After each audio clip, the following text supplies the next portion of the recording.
तो बजट का सारा हल्ला गुल्ला अब खत्म हो गया है, लेकिन इन्वेस्टर्स के लिए असली काम तो अब शुरू हुआ है ना? देखिए, मार्केट किसी का इंतजार नहीं करता। कंपनियों के रिजल्ट्स आ रहे हैं और जो बड़े खिलाड़ी हैं वो अपनी अगली चालें चल रहे हैं। तो सवाल ये है कि अब पैसा कहाँ लगाया जाए। चलिए मिलकर पता लगाते हैं कि बजट के बाद एक्सपर्ट्स की नजर आखिर किन शेयरों पर है। तो आज के इस सफर में हम 5 जरूरी पड़ावों से गुजरेंगे। सबसे पहले देखेंगे कि ब्रोकर्स के पहले रिएक्शंस क्या हैं। फिर कमोडिटी बाजार के तूफानी उतार चढ़ाव में गोता लगाएंगे। उसके बाद भविष्य के कुछ लॉन्ग टर्म इन्वेस्टमेंट थीम्स को समझेंगे और हाँ, कुछ सबसे हॉट स्टॉक्स पर एक्सपर्ट्स का सीधा सीधा फैसला भी जानेंगे। और आखिर में सबसे जरूरी बात, अपनी मेहनत की कमाई को कैसे बचाया जाए, इस पर भी बात करेंगे।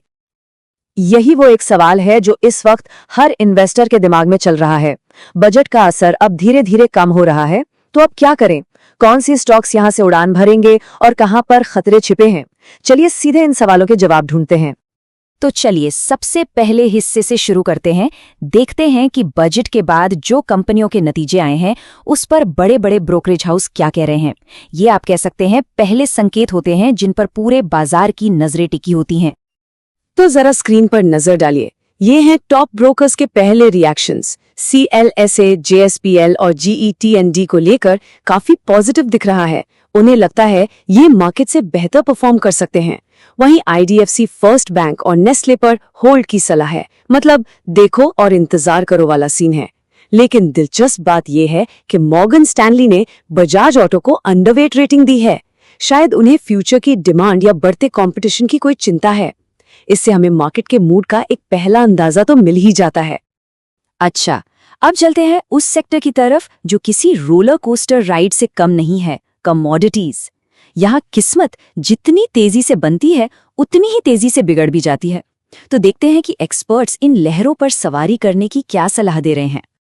सुनने में कितना पावरफुल लगता है ना? कॉपर ही नया तेल है। बस इसी एक लाइन ने कॉपर स्टॉक्स में आग लगा दी थी। लेकिन एक्सपर्ट्स चेतावनी दे रहे हैं कि भाई ये कहानी हकीकत से कई साल आगे चल रही है। मतलब इन्वेस्टर्स उस फ्यूचर डिमांड पर दांव लगा रहे हैं जो शायद कई सालों बाद आएगी, और इसी चक्कर में आज की कीमतें खतरनाक लेवल पर पहुंच गई हैं। अब ये स्लाइड देखिए और आपको समझ आएगा कि मामला कितना गड़बड़ है। जरा हिंद कॉपर के आंकड़ों पर नजर डालिए। ज्यादातर मेटल कंपनियों का PE रेशियो, मतलब प्राइस टू अर्निंग्स, 15 के आसपास होता है, लेकिन हिंद कॉपर का PE 1000 से भी ज्यादा है। ये एक बहुत बड़ा रेड फ्लैग है जो साफ साफ बता रहा है कि शेयर की कीमत का कंपनी की असली कमाई से कोई लेना देना ही नहीं बचा है। और अगर आपको अभी भी रिस्क का अंदाजा नहीं हुआ तो ये नंबर देखिए, 50%। ये हाल ही में चांदी की कीमत में आई जबरदस्त गिरावट है। कुछ ही दिनों में कीमत लगभग 430 से गिरकर 230 पर आ गई। ये दिखाता है कि जब कमोडिटी का साइकिल घूमता है तो पैसा कितनी तेजी से डूब सकता है। तो सवाल ये उठता है कि ऐसे तूफानी सेक्टर में करें तो करें क्या? वेल, एक्सपर्ट्स इसके लिए एक बड़ी मजेदार पार्टी एग्जिट स्ट्रेटेजी बताते हैं। मतलब जब तक तेजी चल रही है पार्टी का मजा लो, लेकिन हमेशा एग्जिट गेट के पास ही रहो। और जैसे ही लगे कि म्यूजिक थोड़ा धीमा हो रहा है, बाकी लोगों को पता चले, उससे पहले ही आपको सबसे पहले निकल लेना है। तो शॉर्ट टर्म के शोर शराबे से थोड़ा दूर चलते हैं। लॉन्ग टर्म के इन्वेस्टर्स को आखिर कहाँ देखना चाहिए? चलिए अब उन इन्वेस्टमेंट थीम्स की तरफ बढ़ते हैं जिनके बारे में एक्सपर्ट्स का मानना है कि ये आने वाले भविष्य को आकार देंगी। एक्सपर्ट्स 2 खास सेक्टर्स में जबरदस्त लॉन्ग टर्म ग्रोथ देख रहे हैं। पहला है BES यानी बैटरी स्टोरेज सिस्टम्स और दूसरा है वाटर इंफ्रास्ट्रक्चर। सरकार का फोकस भरोसेमंद बैकअप पावर और देश के पानी के संकट से निपटने पर है। इसलिए ये पूरी उम्मीद है कि आने वाले सालों में इन सेक्टर्स में बहुत बड़ी ग्रोथ देखने को मिलेगी।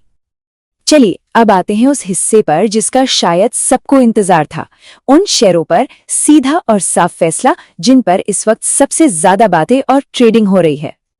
और लिस्ट में सबसे पहला नाम है टाटा स्टील, एक क्लासिक मेटल स्टॉक जिसने हाल ही में 200 रुपीज का लेवल पार किया था।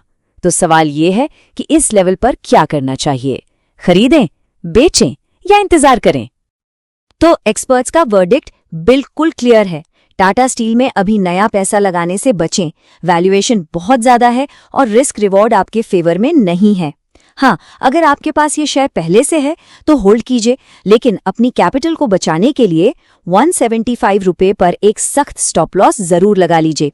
इस लेवल पर और खरीदना बिल्कुल भी समझदारी नहीं है। अगला स्टॉक है रेल विकास निगम लिमिटेड यानी RVNL। एक ऐसा स्टॉक जिसने अपनी बड़ी बड़ी ऑर्डर बुक के बावजूद सुस्त परफॉर्मेंस से कई इन्वेस्टर्स को कंफ्यूज कर दिया है। देखिए, RVNL की असली प्रॉब्लम यही है। एक बड़ी ऑर्डर बुक का क्या फायदा अगर कंपनी उसे असल सेल्स और मुनाफे में बदल ही नहीं पा रही। खराब एग्जीक्यूशन और रुकी हुई ग्रोथ के साथ एक्सपर्ट्स की सलाह है कि इस स्टॉक से दूर ही रहें। अगर कीमत में कोई उछाल आता भी है तो उसे बेचने के एक मौके की तरह इस्तेमाल करना चाहिए। ये तुलना बहुत बहुत जरूरी है। एक्सपर्ट्स का साफ कहना है कि पेरेंट कंपनी NTPC एक कहीं ज्यादा समझदारी भरा इन्वेस्टमेंट है। उसकी जो सब्सिडियरी है NTPC ग्रीन, वो सिर्फ ग्रीन एनर्जी के हाइप पर चल रही है। 129 से ज्यादा का PE रेशियो, मतलब इसका वैल्यूएशन आसमान छू रहा है। आप एक ऐसा प्रीमियम दे रहे हैं जिसे कंपनी के फंडामेंटल्स बिल्कुल भी जस्टिफाई नहीं करते। और अब खत्म करने से पहले बात करते हैं एक्सपर्ट्स की सबसे जरूरी सलाह की। अपनी मेहनत की कमाई को एक बड़े नुकसान से कैसे बचाया जाए, ये सबसे क्रिटिकल पार्ट है। ये कहानी एक ट्रेडर की है और ये एक बहुत बड़ी चेतावनी है। टाटा मोटर्स की फ्यूचर्स में उनकी सारी जमा पूंजी आधी हो गई। क्यों? सिर्फ इस उम्मीद में कि मार्केट वापस पलटेगा। इस भयानक नुकसान की सिर्फ एक वजह थी, एक जरूरी टूल का इस्तेमाल ना करना।